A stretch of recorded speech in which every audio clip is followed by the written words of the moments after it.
Hello friends, class 10th chemistry chapter 5 periodic classification of elements. तो आज हम लोग एलिमेंट्स जितने भी हैं उसका हम लोग क्लासिफिकेशन के विषय में पढ़ेंगे। हमारे प्रेजेंट टाइम में in present time 118 elements are known. अगर देखा जाए तो इस समय टोटल कितने एलिमेंट्स हैं? 118 एलिमेंट्स। तो हमारा जो पीरियोडिक क्लासिफिकेशन इसकी जरूरत क्यों पड़ी? तो अगर 180 एलिमेंट्स की अगर हम प्रॉपर्टीज देखें तो टोटल की अलग अलग प्रॉपर्टीज को हमें लर्न करना काफी कठिन है।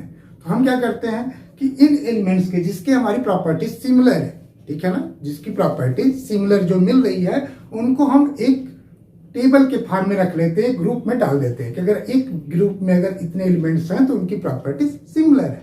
तो अगर देखा जाए तो हमारा जो क्लासिफिकेशन आज के समय में क्या है, आपका मॉडर्न जो पीरियोडिक टेबल है वो सीधे नहीं बनाया गया, धीरे धीरे प्रयासों के बाद बना है, ठीक है ना। तो हम सारे अटेम्प्ट को देखेंगे एक एक करके। तो अगर फर्स्ट अटेम्प्ट देखा जाए तो 18 हमारा 29 में आपका एक आपके जर्मन केमिस्ट थे, क्या नाम था?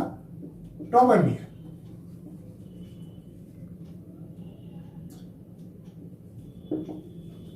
ठीक है ना। जो टॉवर्नियर क्लासिफिकेशन है इन्होंने अपना ट्रायड्स के सिद्धांत पे दिया, ठीक है ना, प्रिंसिपल ऑफ ट्रायड्स। तो आपका टॉवर्नियर ट्रायड्स क्या?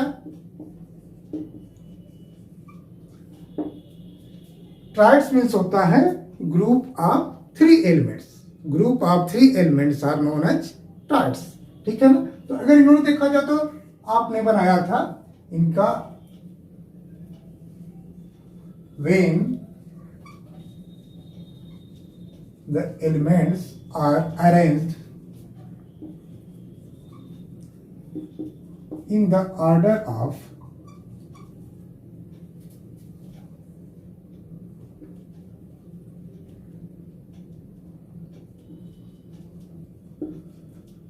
increasing atomic masses, ठीक है ना। अगर हम एलिमेंट्स को उसके एटॉमिक मास के आधार पे अरेंज करें, ठीक है ना, तो the group of 3 elements,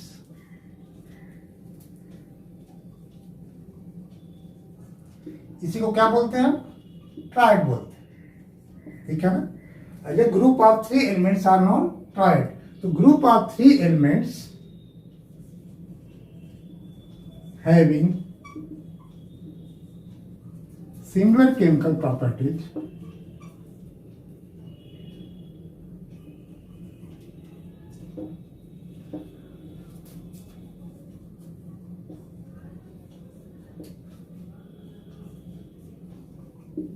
obtain the middle, लिख लीजिए, the atomic mass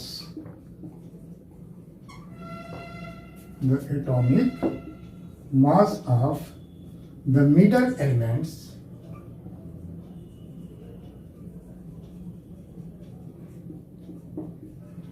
is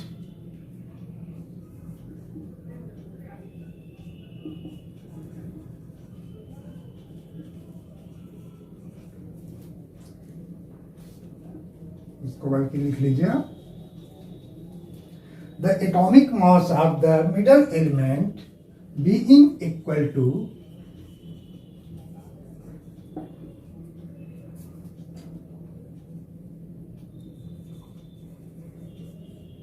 arithmetic mean of the atomic masses of other 2 elements, ठीक है ना। इन्होंने क्या किया था? इन्होंने जितने भी एलिमेंट्स थे ट्रायड में उसको एटॉमिक मास के रूप में अरेंज किया। सपोज करिए, अगर हम एग्जांपल ले, एक सपोज करिए ए बी एंड सी, ठीक है ना, ये आपके 3 एलिमेंट्स, ठीक है ना।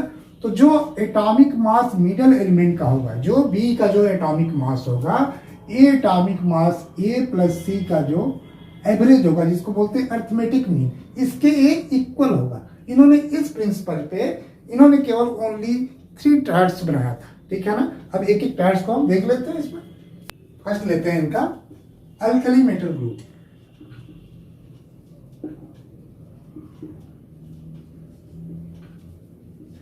इसमें क्या है, यहां लिख लेते हैं एलिमेंट्स। ये आपका हो जाएगा सिंबल, यहां पर हो जाएगा एटॉमिक मास।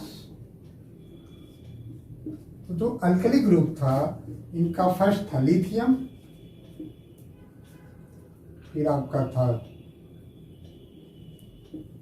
Sodium, potassium. यह लिथियम हो गया, ये आपका सोडियम हो गया और ये पोटेशियम हो गया। अगर एटॉमिक मास की बात करें तो लिथियम का क्या 7, 23 एंड 39।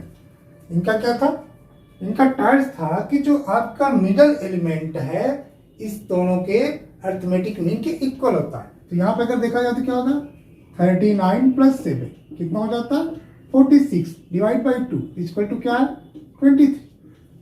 यानी 7 + 39 इस दोनों का जो अर्थमेटिक मीन है इक्वल टू द सोडियम का जो एटॉमिक मास होगा, इन दोनों के एटॉमिक मास के अर्थमेटिक मीन के इक्वल होगा।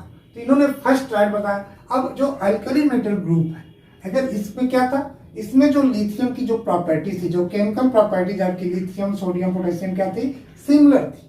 ठीक है ना, ये तीनों क्या है, ये तीनों आपके मेटल्स हैं। ठीक है, इनकी बैलेंसी क्या है, मोनोवैलेंट है, इनकी बैलेंसी 1 है। ये क्या अल्कली नेचर के होते हैं। अल्कली नेचर क्या है, ये वाटर के साथ रिएक्ट करके हाइड्रोजन गैस फॉर्म करते हैं। तो ये अल्कली नेचर के थे, तो इन तीनों की प्रॉपर्टी मिलती थी। सेकेंड इनका जो ट्रायड था,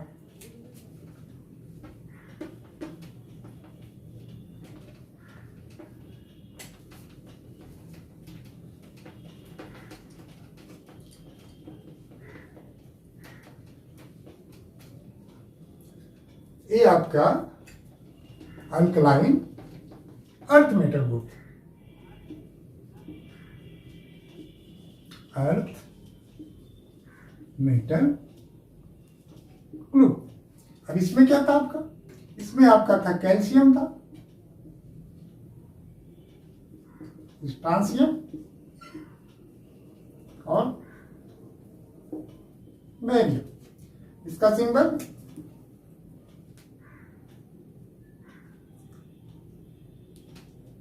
स्ट्रांसियम हो गया और एक बेरियम हो गया।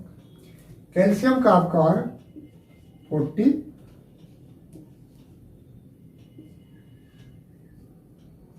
137।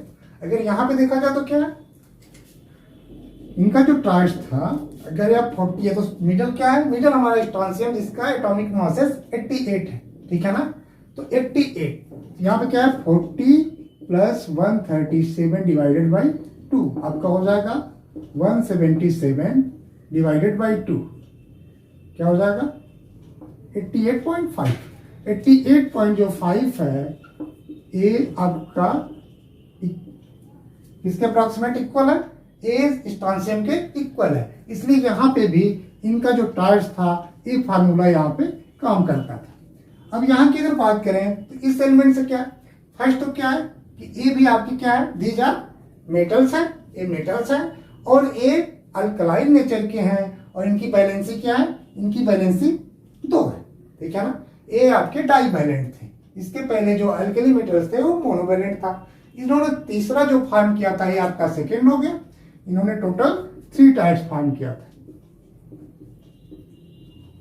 ठीक है, तो फर्स्ट आपका अल्कली मेटल ग्रुप था, सेकेंड आपका अल्कलाइन अर्थ मेटल ग्रुप था और थर्ड इन्होंने जो फॉर्म किया था वो था आपका हेलोजन ग्रुप।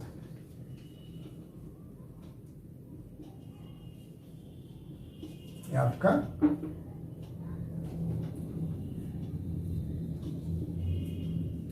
Halogen group. इसमें क्या था, इसमें आपका 3 एलिमेंट्स चेंज हो जाएंगे।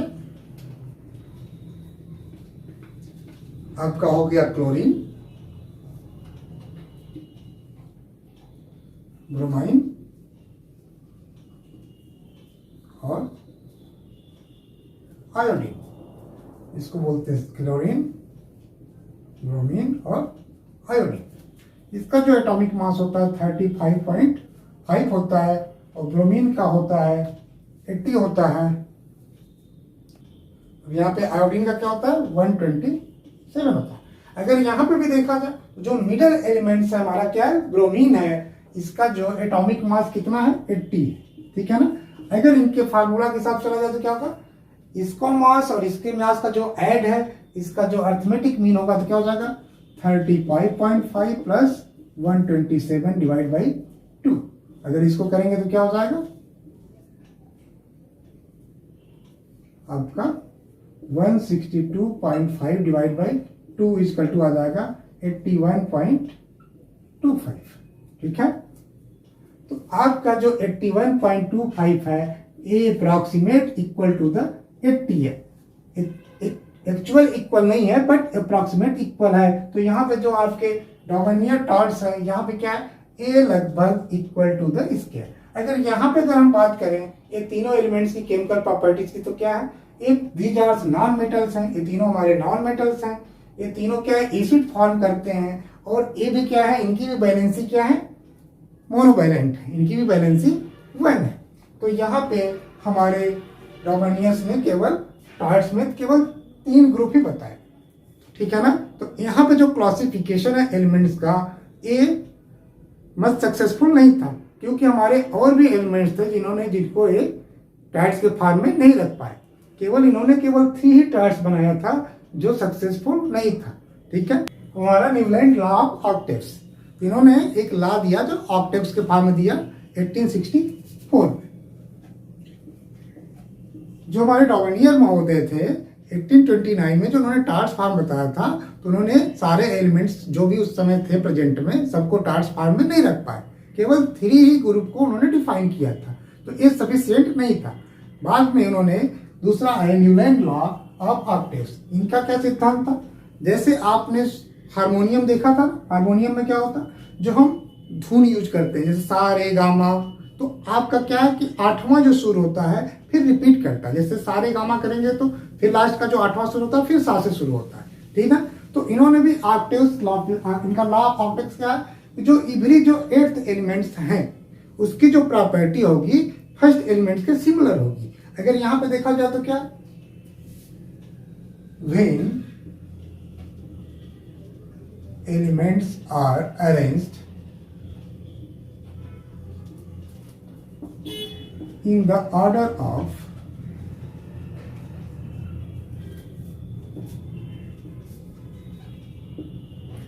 increasing atomic masses,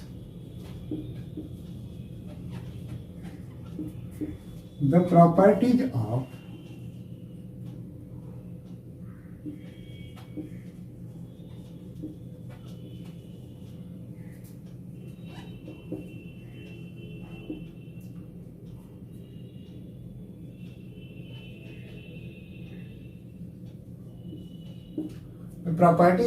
its elements are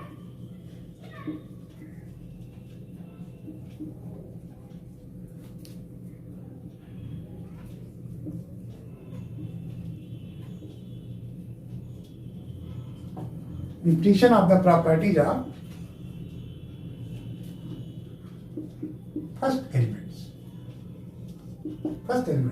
ठीक है ना। अगर हम एलिमेंट्स को अगर अरेंज करें according to the increasing of atomic masses, ठीक है ना, हमारे जितने भी एलिमेंट्स हैं उनको हम इस प्रकार अरेंज करें, ठीक है ना। जैसे सपोज करिए हम यहाँ पे जो अरेंज करें, सपोज करिए यहाँ A B C D E F G, फिर यहाँ पे H, ठीक है ना। तो यहाँ पे जो 8वां क्या होगा, 8वां आपका H बना। तो जो H की जो प्रॉपर्टी होगी वो किसके सिमिलर होगी, ए की प्रॉपर्टी। अगर यहाँ पे I लिखते तो क्या हो जाएगा, यहाँ पे जो I है तो इसका कौन सा 8वां बना, इधर से अगर काउंट करें तो 1 2 3 4 5 6 7 8, यानी जो B की प्रॉपर्टीज है वो I की प्रॉपर्टीज के सिमिलर होगी। इसी को हम बोलते हैं लॉ ऑफ ऑक्टेव्स। मतलब इवरी 8th एलिमेंट की जो प्रॉपर्टी है वो फर्स्ट एलिमेंट की प्रॉपर्टीज के सिमिलर होगी, ठीक है ना। अब इनका आते हैं जो ऑक्टेव्स इन्होंने फाइंड किया था उस पर चर्चा कर लेते हैं।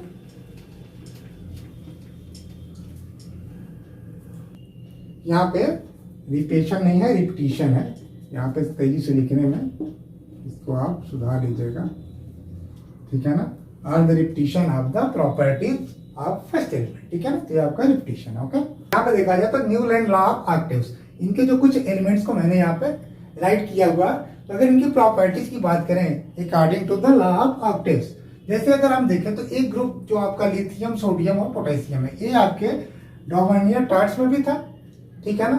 तो अगर यहाँ पे देखा जाए तो क्या होगा, यहाँ पे जो 8th एलिमेंट क्या होगा, जैसे यहाँ पे सोडियम है, सोडियम अगर 8th एलिमेंट है तो इसका फर्स्ट एलिमेंट क्या होगा, तो हम क्या करेंगे, इधर से काउंट करेंगे, ठीक है ना। आपका देखिए अगर लिथियम 1 2 3 4 5 6 एंड 7 एंड 8, तो 8 पे आएगा।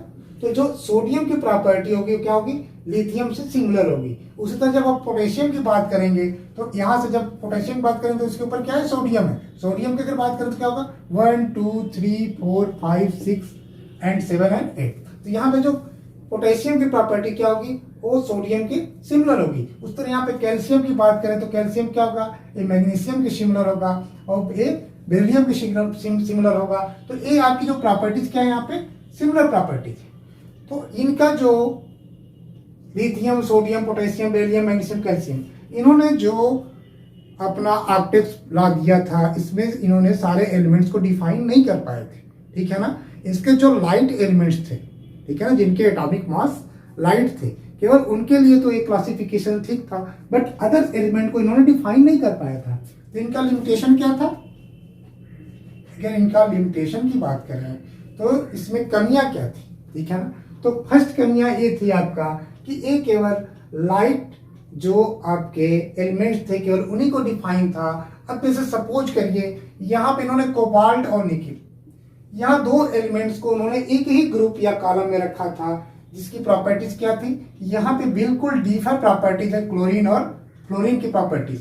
तो यहाँ पे इन्होंने इसको डिफाइन नहीं कर पाया था। ये क्या था, इसकी जो प्रॉपर्टी थी आयरन से मिलती जुलती थी, तो ये दोनों आयरन के ग्रुप में होने चाहिए, बट इन्होंने डिफाइन नहीं कर पाया था।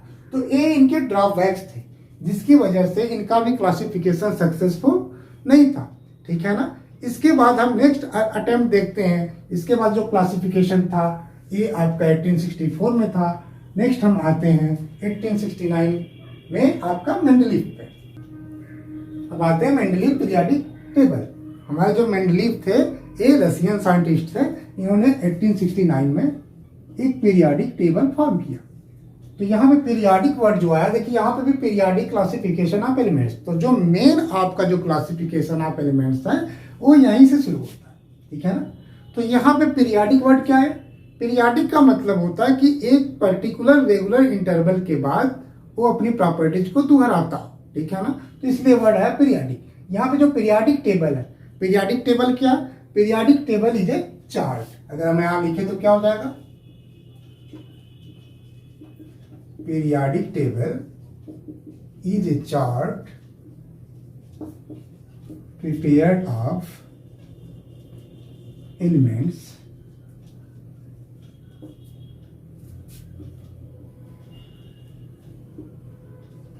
having similar properties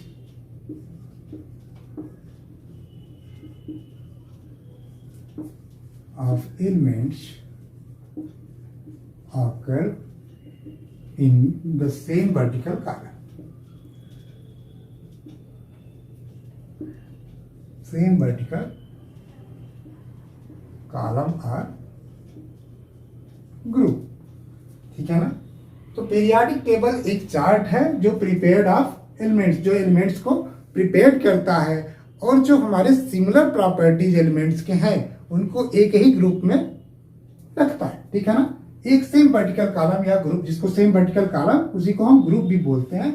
तो अगर एक ग्रुप में जितने भी एलिमेंट्स होते हैं तो उनकी जो प्रॉपर्टीज होती क्या होती है, वो सिमिलर होती है, काफी मिलती जुलती होती है, ठीक है ना। तो यहाँ पे हम मेंडलीव पीरियोडिक टेबल की बात करेंगे। तो यहाँ पे आप अगर इसकी बात करें तो क्या हो जाएगा,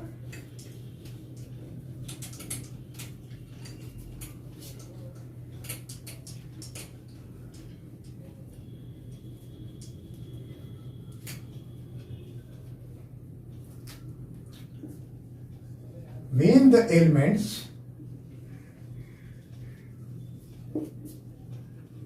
arranged in the order of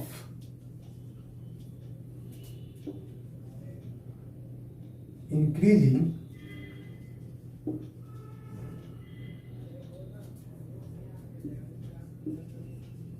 atomic masses, the elements properties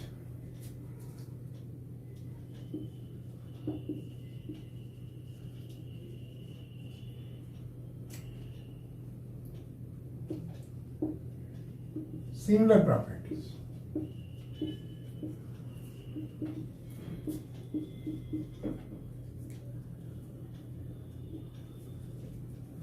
occur at the regular intervals. ठीक है, अब यहाँ पे क्या, when the elements arrange in the order of increasing atomic masses, the elements with similar properties occur at the regular intervals. यहाँ पे क्या है कि जिनकी जो सिमिलर प्रॉपर्टीज होगी वो क्या है, एक रेगुलर इंटरवल्स के बाद वो एक ही ग्रुप में फॉर्म करेंगे। अब यहाँ पे क्या है, यहाँ पे भी जो मेंडलीफ ने था वो एटॉमिक मास के आधार पे भी उनको सेट किया था, ठीक है ना। जो इन्होंने भी जो लिया था उसका बेस क्या था, एटॉमिक मास था, ठीक है ना। इसके पहले टॉबानियर थे, ठीक है, या न्यूलैंड थे, इन्होंने भी बेस क्या चुना था, एटॉमिक मास। यहाँ पे मेंडलीफ ने भी एटॉमिक मास ही लिया था, ठीक है। अगर यहाँ पे मेंडलीफ पीरियोडिक लॉ की बात करें तो क्या है,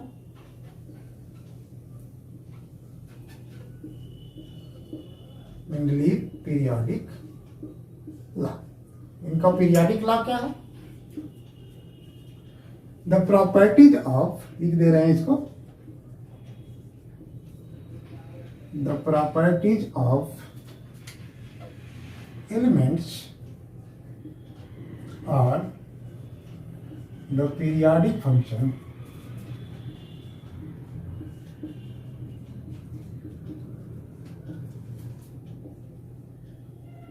their atomic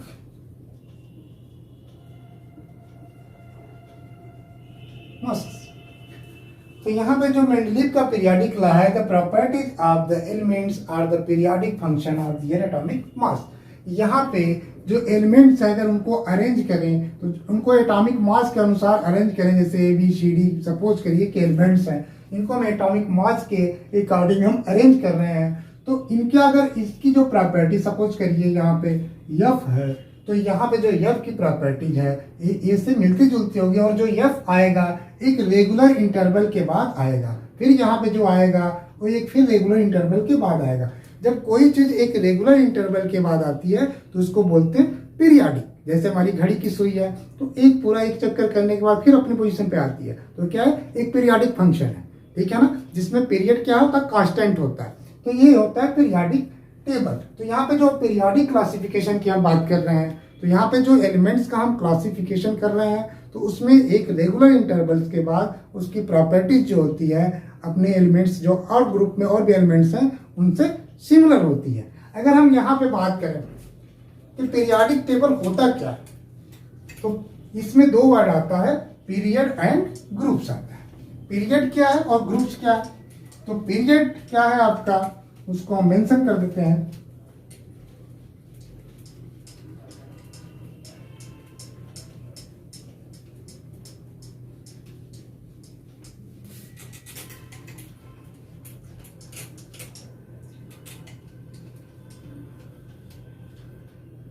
the horizontal row of elements are known as period। उसी को हम बोलते हैं पीरियड। जो हमारा, जैसे कोई टेबल हम फॉर्म कर रहे हैं, ठीक है ना, जैसे कोई टेबल बना लीजिए इसे, तो जो हमारा ये हॉरिजॉन्टल रो है, ये क्या है हमारा, ये पीरियड। जो हमारा हॉरिजॉन्टल रो है ये हमारा क्या है, पीरियड है। जो हमारा vertical column and the vertical column,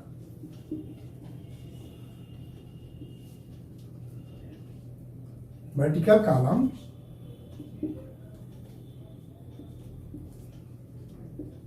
are known as group. ठीक है ना। तो हमारा जो वर्टिकल कॉलम है इसको हम ग्रुप बोलते हैं। ठीक है ना, ये हमारा क्या हो गया, ये ग्रुप हो गया। और हमारा जो हॉरिजॉन्टल रो है जिसमें हम एलिमेंट्स को रखते हैं, तो horizontal row of elements are known as period and the vertical column is known as group. अब हम आते हैं जो मेंडलीव का जो पीरियोडिक टेबल फॉर्म किए थे उसमें इन्होंने अपने एलिमेंट्स को कैसे अरेंज किया था, थोड़े उनके एलिमेंट्स को भी हम अरेंज करते हैं। अब यहाँ पे हम मेंडलीव पीरियोडिक टेबल देते हैं। मैंने यहाँ पे चार्ट प्रिपेयर कर रखा है। अब यहाँ पे अगर बात करें तो जो हमारे मेंडलीव पीरियोडिक टेबल था ये क्या था, according to base of increasing atomic masses. ठीक है ना, इनका दो बेस फैक्टर था। फर्स्ट था आपका अरेंज जो किए थे इन्होंने एलिमेंट्स को इंक्रीजिंग एटॉमिक मासेस, और सेकेंड था आपका जो आपके इनके similar properties of elements grouping together. जो एलिमेंट्स के प्रॉपर्टीज सिमिलर थे उनको एक ही ग्रुप में इन्होंने रखा था। इनको जो रखने का जो बेस था, मेन बेस क्या था आपका, ये इन्होंने उसके ऑक्साइड और हाइड्राइड्स, ठीक है ना, उसके ऑक्साइड और हाइड्राइड्स को फॉर्म किया था। जैसे सपोज करिए यहाँ पे क्या था, इन्होंने ऑक्साइड किया अकॉर्डिंग टू बैलेंस। जैसे सपोज करिए यहाँ पे सोडियम का ऑक्साइड क्या होता, Na2 होता। मैग्नीशियम अगर यहाँ पे ले ले या कैल्शियम ले ले तो क्या होता, MgO या CaO। तो इसका फार्मूला क्या बनेगा, RO बनेगा। R क्या, where the R is element. यहाँ पे जो R2O, RO, R2O3, RO2, R2O5, RO3, तो यहाँ पे क्या है, यहाँ पे जो R2O मीन्स यहाँ पे जो भी आपके एलिमेंट्स हैं अगर ये ऑक्साइड फॉर्म करेंगे तो R क्या है, यहाँ पे R represent to the elements. यहाँ पे R के जगह इनमें से कोई भी एलिमेंट्स रखेंगे तो उसका जो फार्मूला क्या होगा, R2O बनेगा। जैसे सपोज करिए सोडियम रखेंगे तो क्या बनेगा, Na2O।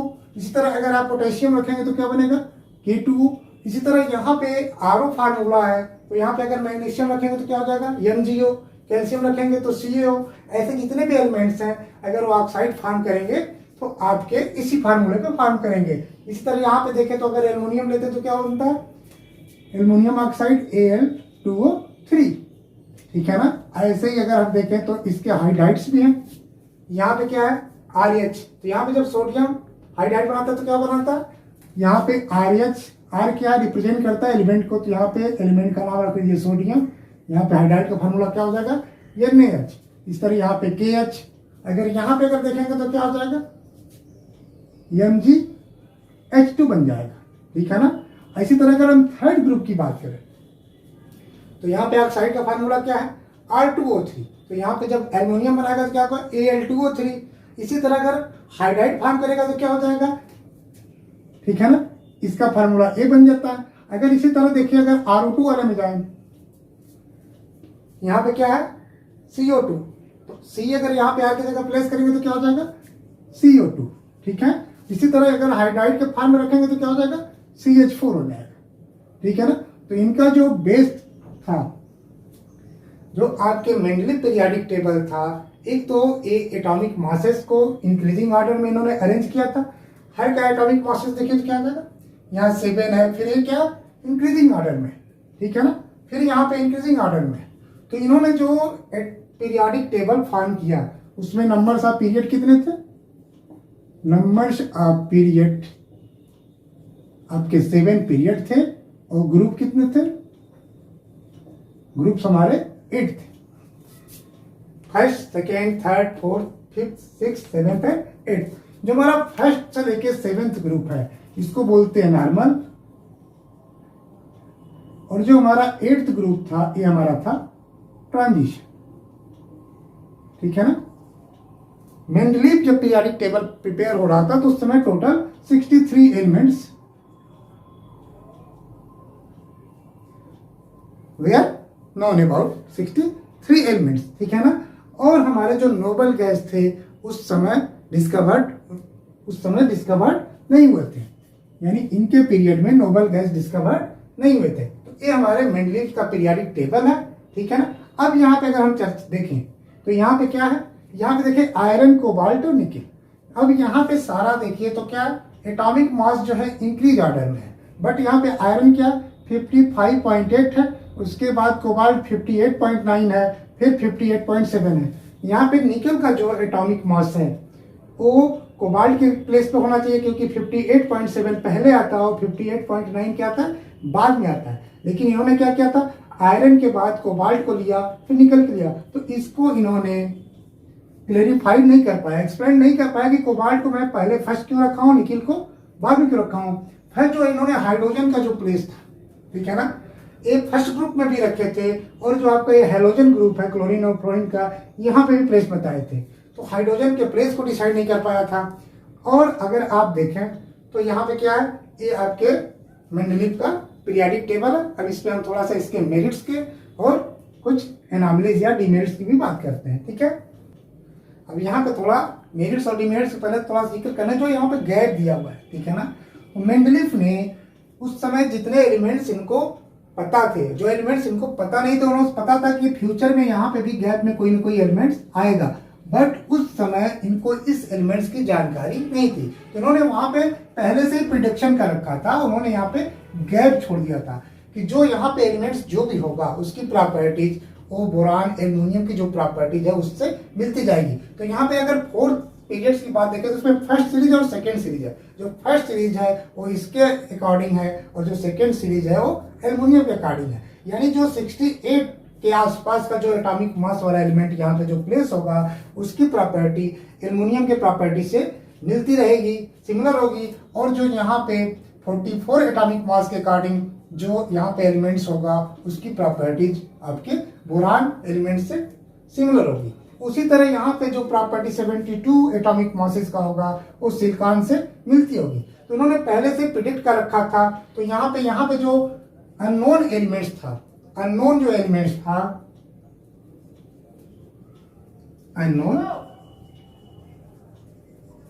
अननोन एलिमेंट्स हमारे क्या था, इनका इन्होंने नाम रखा था एका बोरान।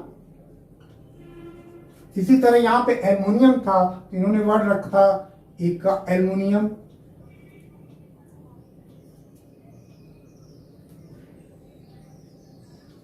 और यहाँ पे क्या था, एका सिलिकॉन। जो एका बोरान था, ठीक है ना, इसमें जब बाद में डिस्कवर्ड हुआ तो इसी को बोलते थे स्कैंडियम। जो एल्युमिनियम था ए गैलियम, और ये आपका जो एका सिलिकॉन था ये बाद में जर्मेनियम। अगर हम सिंबल देखें तो क्या है, स्कैंडियम को हम SC, गैलियम को Ga और जर्मेनियम को G, ठीक है ना। तो इसकी जो प्रॉपर्टीज थी इससे मिलती थी। तो इन्होंने पहले से ही प्रिडिक्ट कर रखा था गैप, ठीक है। अब नेक्स्ट आते हैं इसके मेरिट्स पे। Mendeleev periodic table was guided by 2 factors।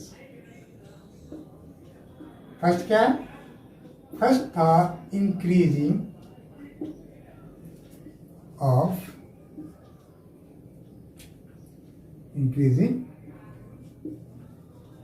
Atomic masses, and आपका सेकेंड क्या है,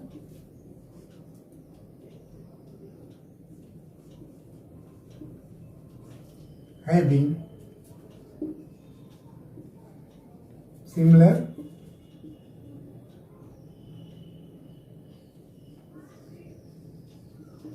properties of elements, having similar properties of elements grouping together।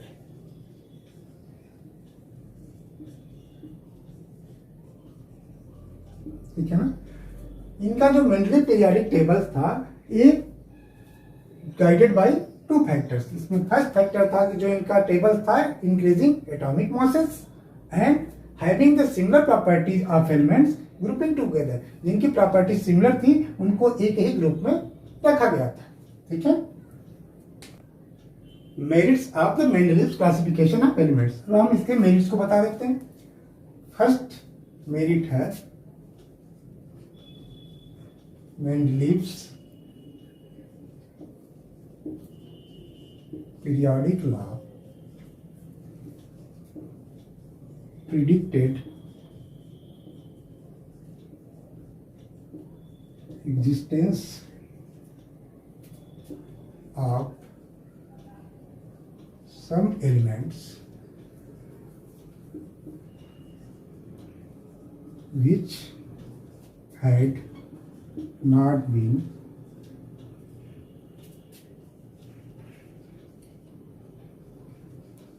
discovered at that time। ठीक है ना। मेंडलीव जो पीरियाडिक लॉ है वो पहले से ही जो अननोन एलिमेंट्स थे, जो डैश मैंने बताया था पीरियाडिक टेबल में जो गैप छोड़ा था, उन्होंने पहले से ही प्रिडिक्ट कर रखा था कि उस समय उसका डिस्कवर्ड नहीं हुआ था, लेकिन बाद में जब वो डिस्कवर्ड होगा तो वही पोजीशन लेगा। उन्होंने पहले से ही प्रिडिक्ट कर रखा था कि कुछ और भी एलिमेंट्स फर्दर होंगे। बट जो न्यूलैंड थे उन्होंने केवल 56 ही एलिमेंट्स को डिस्कवर्ड किया था। उन्होंने ये भी कहा था कि अब इसके बाद कोई भी एलिमेंट्स नया नहीं मिलेगा। बट मेंडलीव ने क्या किया था कि अपने पीरियोडिक टेबल में कुछ गैप भी छोड़ रखा था, जो बाद में जो प्रिडिक्टेड किया था कि जो बाद में हमारे जो एलिमेंट्स डिस्कवर्ड होंगे वो वहां पे प्लेस लेंगे। ठीक है ना। जैसे मैंने बताया था एका बोरान, एका एल्युमिनियम और एका सिलिकॉन, जो बाद में स्कैंडियम, गैलियम और जर्मेनियम। ठीक है। नेक्स्ट अगर इनका देखा जाए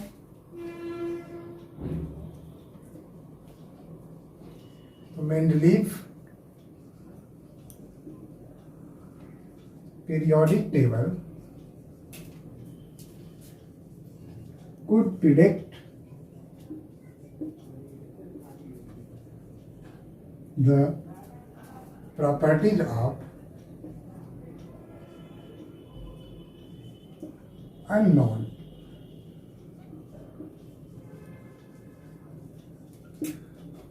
So Mendeleev periodic table could predict the properties of unknown elements on the basis of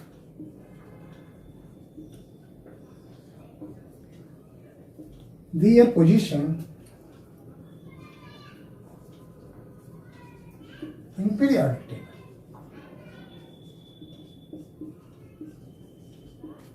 ठीक है। इन्होंने जो प्रेडिक्ट किया था, जो एलिमेंट्स प्रेडिक्ट था, उन्होंने बता रखा था कि जब एलिमेंट एग्जिस्टेंस में आएंगे तो उनकी जो प्रॉपर्टीज होगी उस ग्रुप में जो और भी एलिमेंट्स है उसकी प्रॉपर्टीज से सिमिलर होगी। जैसे एक का एल्युमिनियम था, जब बाद में इन्होंने एक का एल्युमिनियम, जब गैलियम की जो खोज हुई थी, जब गैलियम डिस्कवर्ड हुआ था, तो जो गैलियम की प्रॉपर्टीज थी वो एल्युमिनियम की प्रॉपर्टीज से काफी सिमिलर थी।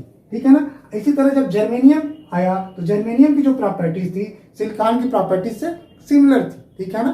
स्कैंडियम की भी प्रॉपर्टीज आपके बोरान की प्रॉपर्टीज से सिमिलर थी। तो इन्होंने जो प्रिडिक्ट किया था उसकी जो अननोन एलिमेंट्स थे उसकी जो प्रॉपर्टीज है on the basis of their position in the periodic table, यानी जो उसकी प्रॉपर्टीज वही होगी जो उसका पोजीशन पीरियोडिक टेबल में उन्होंने प्रिडिक्ट कर रखा था।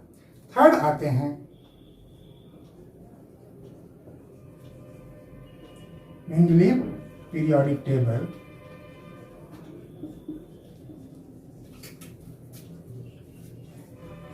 could accommodate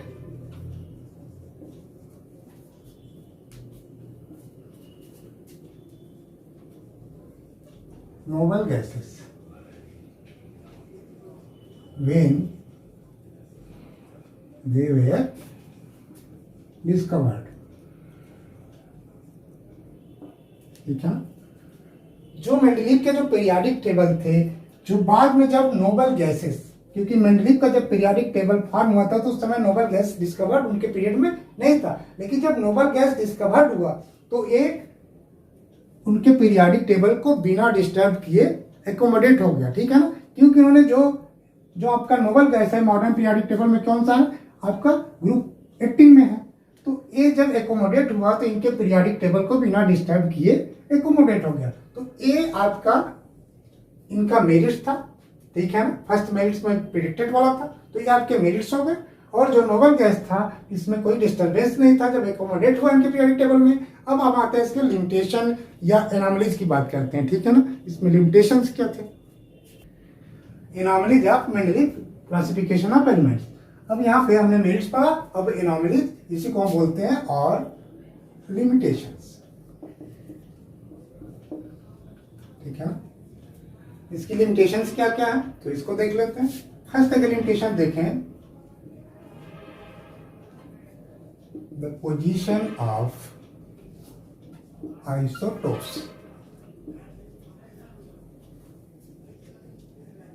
could not be explained।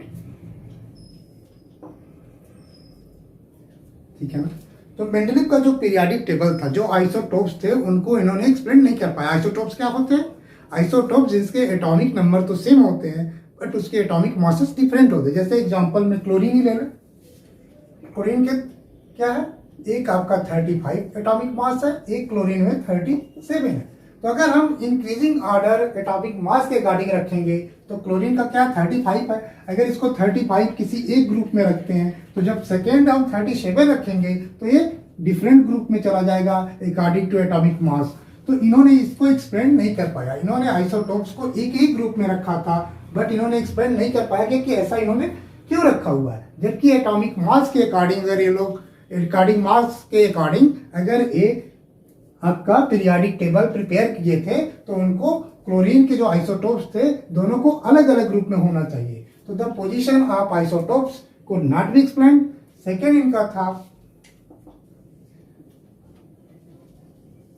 Wrong order of atomic masses of the some elements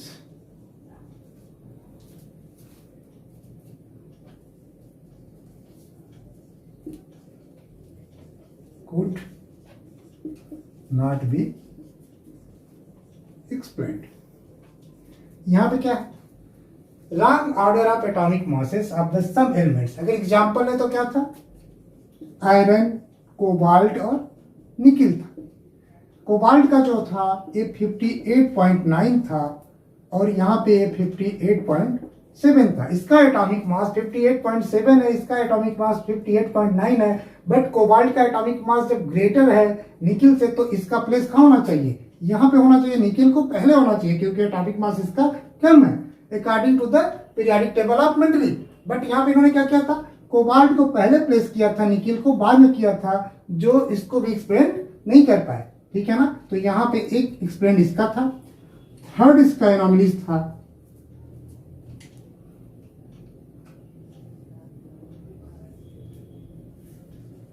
the correct position of hydrogen could not be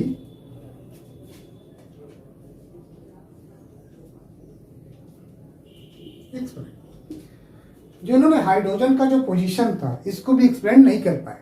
इन्होंने हाइड्रोजन को हेलोजन ग्रुप में एज वेल एज रखा था, इन्होंने फर्स्ट ग्रुप में भी रखा था। जो इन्होंने सेवेंथ ग्रुप यानी इन्होंने अपना सेवेंथ ग्रुप में और फर्स्ट ग्रुप में दोनों में हाइड्रोजन को रखा था। बट हाइड्रोजन की प्रॉपर्टी देखा जाए तो इन्होंने कहा था कि हाइड्रोजन जो अल्कली मेटल्स हैं उनके साथ फॉर्म करके हाइड्राइड फॉर्म करता है, जो एक आपका आयनिक कंपाउंड है, और ये हाइड्रोजन ग्रुप के साथ भी रिएक्ट करके ये आपका कोवैलेंट कंपाउंड भी फॉर्म करता था। और जबकि अगर फर्स्ट ग्रुप में देखा जाए तो जितने भी हमारे अल्कली मेटल हैं तो सब क्या है, मोनोवैलेंट थे। ठीक है ना। जबकि हाइड्रोजन क्या है, डाई एटॉमिक है क्योंकि ये सिंगल एच में अवेलेबल नहीं रहता, जब भी रहता क्या है एच2 में रहता, तो ये डाई एटॉमिक है। तो इन्होंने एज वेल एज इसको फर्स्ट ग्रुप में भी रखा था और इसको हेलोजन ग्रुप में भी प्लेस कर रखा था, लेकिन इन्होंने इसके करेक्ट पोजीशन को एक्सप्लेन नहीं कर पाए थे। तो ये इनकी डीमेरिट्स कह लीजिए या लिमिटेशंस कह लीजिए या एनॉमलीज कह लीजिए। तो ये आपके इनके मेंडलीव पीरियोडिक टेबल जो क्लासिफिकेशन ऑफ एलिमेंट्स था उसके ये एनॉमलीज हो गए। नेक्स्ट बात है अब यहाँ पे present basis of the classification of elements. जो हमारा प्रेजेंट क्लासिफिकेशन ऑफ एलिमेंट्स था क्या था, on the basis of atomic number of elements. तो ये अभी क्या था, अभी जितने भी हम लोग पढ़े वो increasing order of the atomic masses of the elements था। बट अब यहां पे क्या हो जाएगा, एटॉमिक नंबर ऑफ एलिमेंट्स। तो इसके जो फर्स्ट थे 1913 में, कौन थे? साइंटिस्ट थे आपके हेनरी मोजले। इन्होंने एटॉमिक नंबर के आधार पे इन्होंने टेबल फाइंड किया था। तो इसमें जो इनके डीमेरिट्स या एनॉमलीज थी जो मेंडलीव की, जो एटॉमिक मासेस के अकॉर्डिंग इन्होंने बनाया था, उसकी जो डीमेरिट्स क्या थी, इन्होंने आइसोटोप्स के पोजीशन को एक्सप्लेन नहीं कर पाया था, और जो कोबाल्ट और निकिल था इसके भी लॉन्ग जो पोजीशन थे, ठीक है ना, उसको भी एक्सप्लेन नहीं कर पाया था। तो इन्होंने इसको एक्सप्लेन किया था, इन्होंने किया था एक्सप्लेनेशन ऑफ द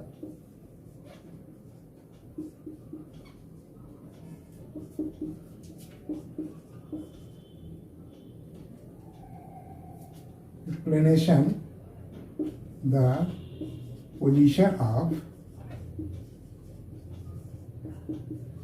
isotopes। अब यहाँ आइसोटोप्स देखे, अगर वहां पे एग्जांपल दिए थे हमने क्लोरीन 35 और 37, हमारे क्लोरीन के 2 आइसोटोप्स हैं। यहाँ पे क्या है, इसका जो एटॉमिक नंबर क्या है, 17 है, ठीक है ना। जब एटॉमिक नंबर 17 है तो चाहे वो 35 हो या 37 हो, आइसोटोप्स है। बट हम जब इसको एटॉमिक नंबर के अकॉर्डिंग अगर प्लेस करते हैं तो यहाँ क्या होगा, इसका पोजीशन क्या होगा, एक ही होगा। तो इन्होंने एक्सप्लेनेशन किया पोजीशन ऑफ द आइसोटोप्स, क्योंकि आइसोटोप्स का जो एटॉमिक नंबर होता है क्या होता है, सेम होता है, केवल एटॉमिक मास चेंज होता है। तो जब एटॉमिक नंबर सेम है तो उसको हम एक ही ग्रुप में रख सकते हैं, जिसको मेंडलीव ने एक्सप्लेन नहीं कर पाया था। सेकेंड था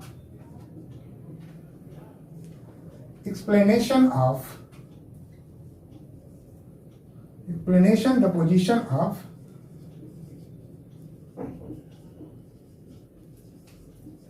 कोबाल्ट एंड निकल। अब यहाँ पे कोबाल्ट का जो एटॉमिक मास था क्या, 58.9 था। अब यहाँ पे क्या था, 58.7 था। बट इसका जो एटॉमिक नंबर है क्या है, 27 है, और इसका एटॉमिक नंबर क्या है, 28 है। अब 27 एटॉमिक नंबर 28 से क्या लेस है, तो जब एटॉमिक नंबर के अकॉर्डिंग हम जब इसको प्रिपेयर करेंगे चार्ट को, तो कोबाल्ट का प्लेस क्या होगा, निकिल से पहले होगा, जिसको इन्होंने मोजले ने एक्सप्लेन किया। तो यहाँ पे क्या, जब हम एटॉमिक नंबर के अकॉर्डिंग लेंगे तो कोबाल्ट क्या होगा, फर्स्ट बिकम्स निकिल, ठीक है ना। तो यहाँ पे इन्होंने एक्सप्लेन किया position of cobalt and nickel and the position of isotopes. हम अब आते हैं modern classification of elements. Next आते हैं long form of periodic table, जिसको हम बोलते हैं मॉडर्न पीरियोडिक टेबल, ठीक है ना। तो जो हमारा मॉडर्न पीरियोडिक टेबल था, इसको नील्स बोर ने प्रिपेयर किया था। जो साइंटिस्ट थे कौन से थे, नील्स बोर, ठीक है, इन्होंने इसको प्रिपेयर किया था, ठीक है। तो मॉडर्न पीरियोडिक लॉ क्या है, मॉडर्न पीरियोडिक लॉ, ठीक है ना। जो मेंडलीव पीरियोडिक लॉ था उसमें क्या था, अब यहां पे हो जाएगा the properties of elements, the properties of elements are the periodic function of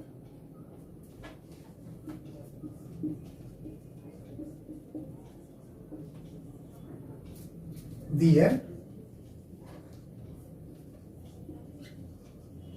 atomic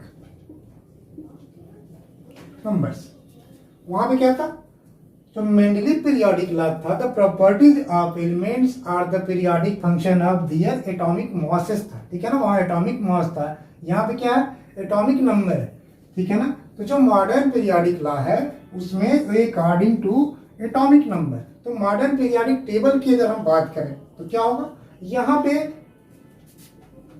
इसकी एक छोटी सी डिफिनेशन लिख देते हैं। मॉडर्न पीरियोडिक टेबल क्या है, when the elements are arranged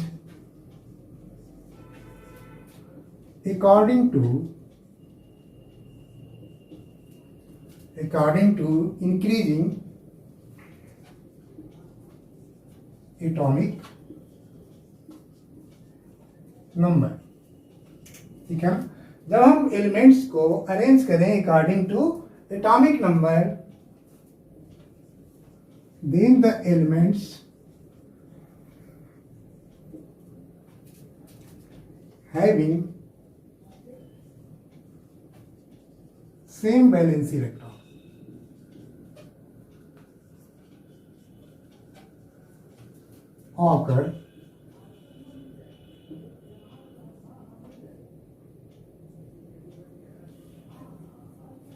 occur at regular intervals। Or इसको बोल सकते हैं पीरियड, ठीक है ना। एक सर्टेन इंटरवल्स के बाद या सर्टेन पीरियड्स के बाद अगर वो सेम वैलेंसी का है, ठीक है ना, सेम वैलेंसी ऑफ इलेक्ट्रॉन्स है, तो वो जो एलिमेंट्स होगा एक रेगुलर इंटरवल या रेगुलर पीरियड के बाद उसी ग्रुप में आएगा, ठीक है ना। सेम वैलेंसी मीन्स क्या, जैसे जिसकी वैलेंसी 1 है तो वो एक ही ग्रुप में आएंगे, जिसकी वैलेंसी 2 है तो उसके सारे एलिमेंट्स एक ग्रुप में फॉर्म करेंगे, ठीक है ना। तो यहाँ पे जो वैलेंसी क्या, जो हमारा इलेक्ट्रॉनिक कॉन्फ़िगरेशन है, तो यहाँ पे जो एटॉमिक नंबर की अगर बात करें तो एक एटॉमिक नंबर क्या है, ये आपका इलेक्ट्रॉनिक कॉन्फ़िगरेशन है, कॉन्फ़िगरेशन। तो जो हम एलिमेंट्स का जब इलेक्ट्रॉनिक कॉन्फ़िगरेशन करते हैं तो उसका जो आउटर मोस्ट सेल में जो इलेक्ट्रॉन्स होता है, ठीक है ना, जनरली उसकी बैलेंस सेल होती है, तो उस बैलेंस सेल के अकॉर्डिंग हम इसको फॉर्म करते हैं। तो जो हमारा मॉडर्न पीरियोडिक टेबल है, ठीक है ना, तो मॉडर्न पीरियोडिक टेबल में नंबर्स ऑफ पीरियड्स कितने हैं, नंबर्स ऑफ पीरियड 7 है, ठीक है ना, नंबर्स ऑफ पीरियड 7 है, और ग्रुप्स इसमें कितने हैं,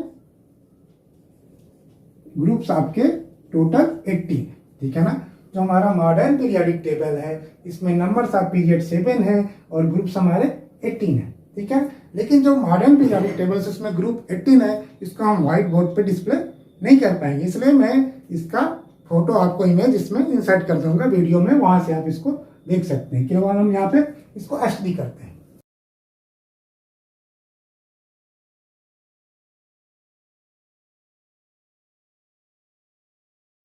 modern periodic table, modern periodic table, यहाँ पे नंबर्स ऑफ पीरियड कितने थे, नंबर ऑफ पीरियड्स 7 थे, और नंबर्स ऑफ ग्रुप्स कितने हैं, 18 है। हमने बताया था पीरियड्स क्या होते हैं, the horizontal row of the elements are known as period. जो हमारा हॉरिजॉन्टल रो है, ठीक है ना, वो हमारा पीरियड कहलाता है, जो इस तरह का है ये हमारा पीरियड हो गया। और जो वर्टिकल कॉलम्स, जो वर्टिकल कॉलम्स है उसको हम ग्रुप बोलते हैं। तो यहाँ पे जो वर्टिकल कॉलम्स कितने हैं मॉडर्न पीरियोडिक टेबल में, टोटल 18 है, यानी 18 ग्रुप्स हैं। और जो हमारे पीरियड्स है मीन्स हॉरिजॉन्टल जो रो है हमारी कितने हैं, 7 है। अगर हम फर्स्ट पीरियड की बात करें, फर्स्ट पीरियड इसमें कितने एलिमेंट्स होते हैं, इसमें आपके होते हैं 2 एलिमेंट्स, इसलिए इसको बोलते हैं very short period,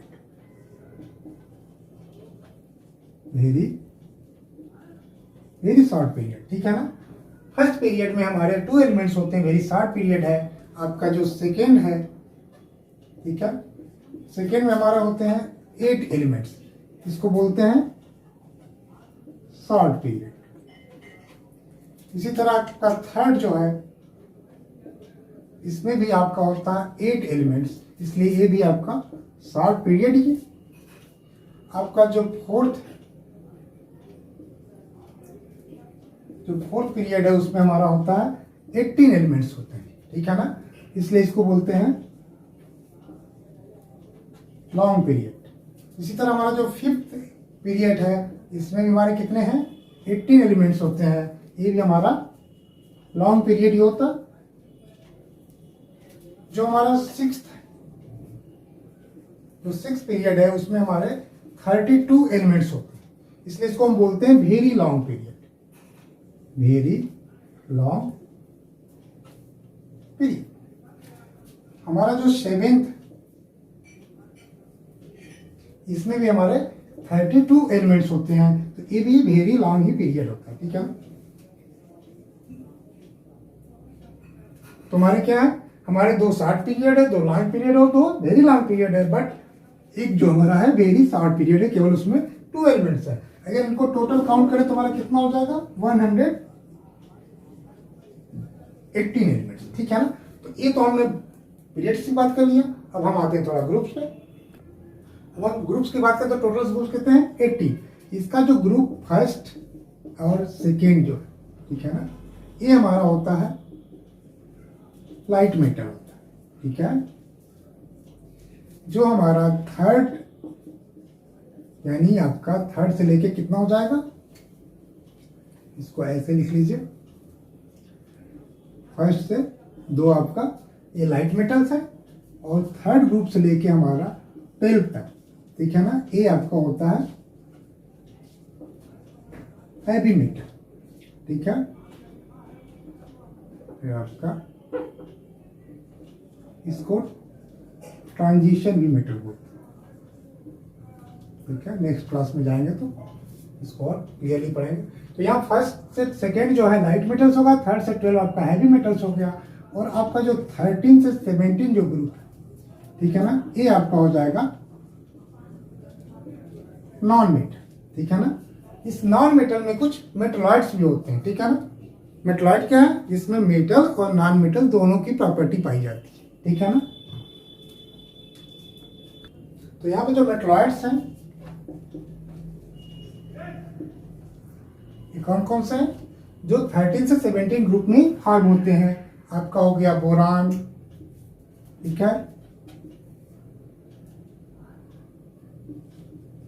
silicon, germanium, arsenic, antimony और पोलोनियम। हमारे जो ए एलिमेंट्स हैं ये एज ए भी है मेटलॉइड्स हैं। और जो आपका 18 ग्रुप है, ये क्या है? ये नोबल गैस, इसी को बोलते हैं इनर्ट गैस भी बोलते हैं, ठीक है ना। तो ये क्या होता है?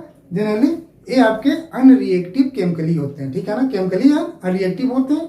ये नोबल गैसेस या इनर्ट गैसेस जो हैं ये आपके ग्रुप 18 में फॉर्म होते हैं, ठीक है ना। तो ये आपके ग्रुप के हिसाब से हो गया। अब हम यहाँ पे आते हैं elements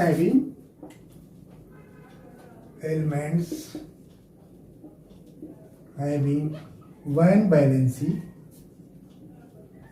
of electrons are placed group first. यहाँ पे जो जिसकी वैलेंसी 1 होगी तो 1 वैलेंसी ऑफ इलेक्ट्रॉन्स ये ग्रुप फर्स्ट में होगा। इसी तरह जो एलिमेंट्स आपका 2 वैलेंसी इलेक्ट्रॉन्स होगा ये जाएगा आपका ग्रुप सेकेंड में जाएगा। और जो आपका इसी तरह 3 अगर होगा तो ये आपका हो जाएगा ग्रुप 30, नॉन मेटल से जो शुरू होता है, ठीक है ना। इसी तरह जब आपका ये 4 होगा तो ये हो जाएगा ग्रुप 40। इसी तरह आपका 5 बैलेंस ऑफ इलेक्ट्रॉन्स होगा तो प्लेस किसमें हो जाएगा? ग्रुप 15 में। इसी तरह जब आपका 6 बैलेंसी ऑफ इलेक्ट्रॉन्स होगा तो ये आपका हो जाएगा ग्रुप 16। जब आपका ये 7 बैलेंसी ऑफ इलेक्ट्रॉन्स हो जाएगा तो क्या हो जाएगा? ग्रुप 17।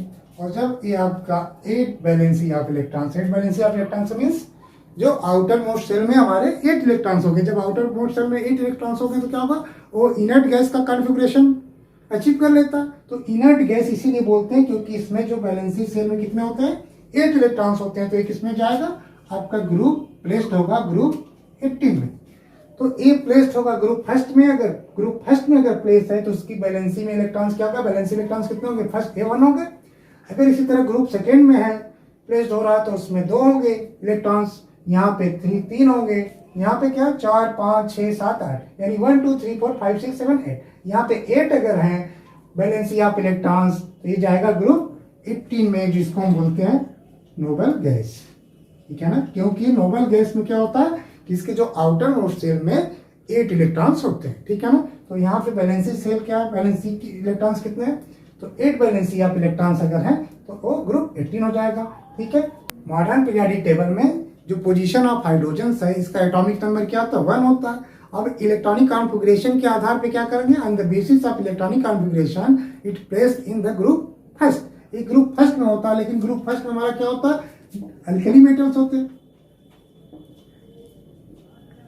ठीक है ना, लिथियम, सोडियम, पोटेशियम, ठीक है ना, रुबिडियम, सीजियम, फ्रांसियम, ये हमारा क्या है, ये एल्कली मेटल्स होते हैं, लिथियम, सोडियम, पोटेशियम, बट इसकी जो प्रॉपर्टीज होती है डिफरेंट होती है हाइड्रोजन की प्रॉपर्टी से। लेकिन हाइड्रोजन को हम फर्स्ट ग्रुप में ही प्लेस करते हैं, लेकिन जब अल्कली मेटल्स की बात आती है तो हम इसको इंक्लूड नहीं करते, इसको हम एक्सक्लूड करके प्रॉपर्टीज को करते हैं। लेकिन इस हाइड्रोजन को हम किसी अदर ग्रुप में हम प्लेस नहीं करते हैं, इसको हम फर्स्ट ग्रुप में ही रखते हैं, ठीक है ना। तो यहाँ पे जो पोजीशन ऑफ हाइड्रोजन है यहाँ पे फिक्स्ड हो गया, किसमें रहेगा, ये आपका फर्स्ट ग्रुप में था, ठीक है। बट जो मेंडलीव था इस हाइड्रोजन को पोजीशंस को एक्सप्लेन नहीं कर पाए थे, क्योंकि हाइड्रोजन ग्रुप में भी प्लेस किए थे और फर्स्ट ग्रुप में भी प्लेस किए थे, ठीक है ना। बट यहाँ पे चूंकि एटॉमिक नंबर के बेसिस पे हमारा एक पीरियोडिक टेबल फॉर्म हुआ था, तो यहाँ पे इसका पोजीशन क्या होगा, ये फर्स्ट ग्रुप में डिफाइन कर दिया गया।